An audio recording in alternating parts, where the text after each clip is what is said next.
Deadlifting is one of the best, most fundamental exercises all of us should be incorporating into our workouts. Unfortunately, many people have difficulty performing it correctly. So I'm gonna take just a couple minutes here and walk you through some things that you can do yourself, but things you can do if you're a professional to incorporate or work into some of your clients or your patients. First thing is making someone just has a toe touch. Now we've done quite a few videos on improving someone's toe touch. And the reason we do that is a good toe touch demonstrates good flexibility and mobility back here in your posterior aspect, but it also gives us a sense of how well you're hinging at the hips. Now listen, deadlifting sometimes gets a bad rap because people think about what's happening at your back. But if you're doing a deadlift correctly, it's nothing more than a hip hinge. And you really want to try to keep these tibias as vertical as possible when you're doing a deadlift or hip hinge.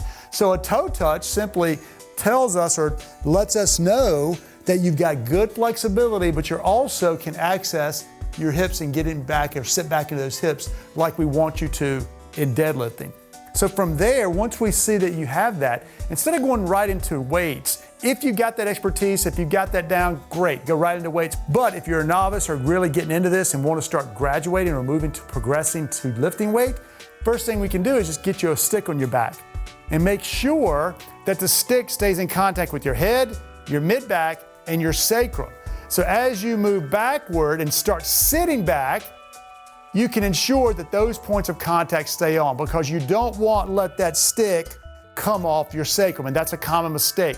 So don't see this because that's me moving my back before I move my hips. And you see my tibias are staying vertical as I sit back and then forward, and you should feel it in your hamstrings. So do this, and maybe this is really what you have to have the person work on for a few sessions, is simply go back, and the one little trick is to get up against the wall. So as you get up against the wall, you just take 1 foot length away from the wall, and this is something the person can do at home on their own, and simply have that stick on their back and tell them to sit back so their butt touches the wall. And that's just some feedback. That really reinforces hinging of the hip before flexing of the spine. So that's a good place to start. Now, double leg deadlifting is really, really good.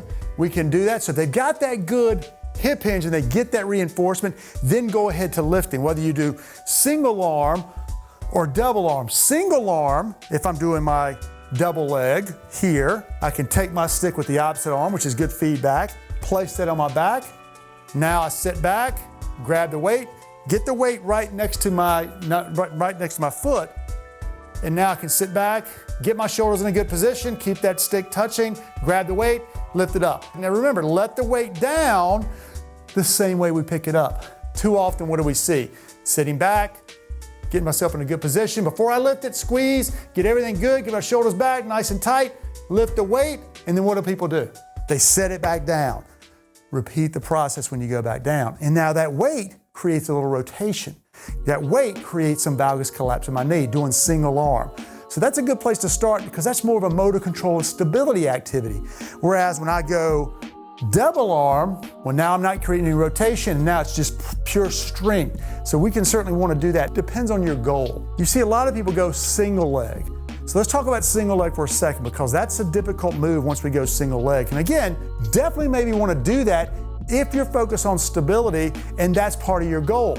Personally, I think going into single leg is really where I would focus for a lot of the individuals we work with before I go into double leg. But double leg is certainly something we want to do if we want to just work on pure strength. But if we want to go stability, what do we see the problem? Some of those mistakes people make going single leg. Well, they go single leg and we see people opening up, where they rotate those hips open and then they go and lift the weight. Well, the body's natural reaction to going single leg is why? That's what your brain wants to do, is put my weight or center of gravity over my base of support. So this is a body's natural reaction if I'm going single leg in this position, is to open my hips and rotate because I'm much more balanced here than I am here. I want to keep the hips level, I want to keep the upper body level, all while keeping the back touching my back in good alignment. So how can we account for that? Well, what we can do, something called reactive neuromuscular training. Without me doing a lot of cueing or coaching, I can use the band to help me do that. So I'm gonna wrap the band, and you see I got the band anchored. You can use any type of implement In order to anchor it, you can use a cable system, but I'm just gonna put the band around my shoulder and I'm gonna step out and now I'm gonna rotate around to where the band is now creating rotation. And remember, the one thing, forget the band right now, one thing I'm trying to account for is me rotating out. So if the person has a tendency to rotate out, then what I'm gonna do is force me more into that rotation. So I'm actually gonna pull myself more, and my body's natural response to that is what? Counteract that. That's what reactive neuromuscular training does. It feeds the mistake. If my mistake is this, well, if I pull me more into that, then what do I have to do? Counteract that. And you notice, look down here in my leg when I do that. When I rotation creates that valgus collapse. So by having the band up top, my brain's gonna say, well, I'm gonna have to rotate so I don't fall over, and it actually helps me level up without me doing a lot of cueing or coaching. So in essence, the band is that force that's gonna force me to react in a more of a natural way. So if I'm gonna be deadlifting and with this leg and sweeping back, the band is pulling me this way, which is the common mistake, and what do I have to do? Counteract that and put myself in a good position, sweep my leg back. So this will be what I would call an assisted technique, because we're not creating a lot of resistance in a way that's forcing the weight down as a typical weight would do. It's forcing rotation, which my body's reaction to that rotation is to level up. So remember, if this is the mistake, then pull me more into that position, which is what the band is doing, and now I can level up, and then I can put the stick right on the back just like I did earlier.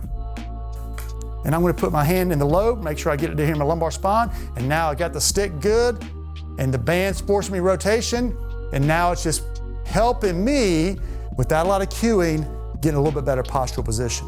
Another way we could actually do the same thing, because remember, when I open up like that, you see a valgus collapse, I could also try putting the band around my lower body or my knee. So if I take the band and put it around my knee, I can actually do the same type of activity. So now I'm just trying a little bit different position.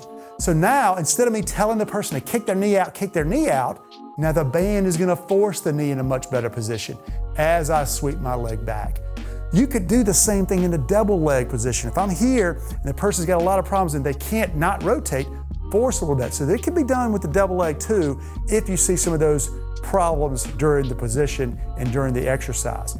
So try not to cue them as much, using the band to provide feedback, and then they have to work themselves out of that position.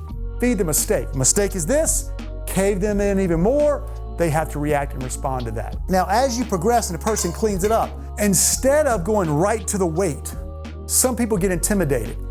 Now, one thing I'll say is when people go to the weight, they look good in their hip, but they forget about their upper body. And then they lose connection, and now I'm not connected well in the upper body. We gotta keep the pelvis level.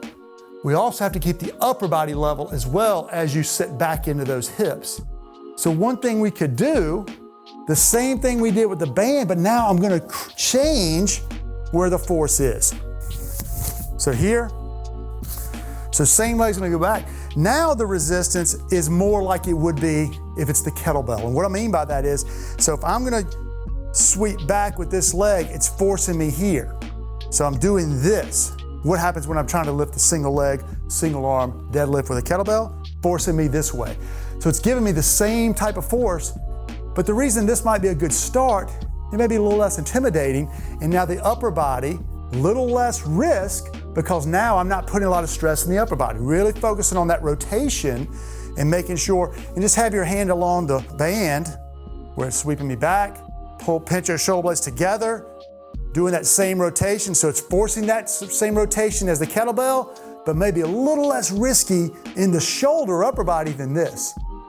Ultimately, the goal is to get to that point where we want to lift some weight, we want to put some stress on the shoulder, but this little series might be a way to progress a person who's a novice to deadlifting or hip hinging, starting from a basic toe touch all the way up to lifting. So just a few things you can do: limit your cueing, use that feed a mistake or reactive neuromuscular training to clean up some of that before you start lifting. Hey, if you like this video, check this next one out.